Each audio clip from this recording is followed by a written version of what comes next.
Taron haɗa hannu da masu ruwa da tsaki ya kasance wani dandalin faɗakar da manoma akan muhimmancin ayyukan noma na gwamnatin tarayya, wanda suka haɗa da shirye-shirye daga ma'aikatar noma na tarayya, asusun bunƙasa noma ta ƙasa, bankin noma da kuma hukumar inshora ta noma. An tsara shirin ne domin inganta hanyoyin samun kuɗi, kayan aiki na noma da hanyoyin rage raɗaɗin faruwar wata annoba ta hanyar tsare-tsaren inshora. Kuma kamar yanzu irin gwamnatin jihar Kebbi ta baka taki kyauta don ta tsaya maka a 2% ba wani abu bane a wurinta.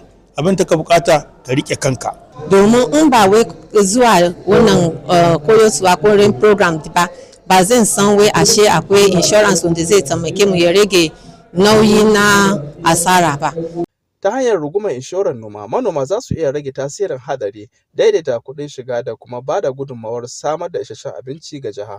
Kwamishinan noma da albarkatun ƙasa Alhaji Shehu Ma'azu, wanda babban sakataren ma'aikatar noma ya wakilta, ya jaddada ƙudurin gwamnatin jihar Kebbi ƙarƙashin jagorancin gwamna Nasir Idris na ganin an samu wadatar abinci da kuma ƙara ƙaimi ga ƙoƙarin gwamnatin tarayya na samar da abinci.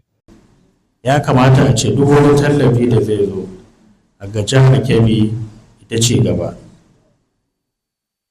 Shi da mun ka jawo ku nan mu yi bayani cikin natsuwa, cikin fahimta wanda zai kawo mana ci gaba insha Allah.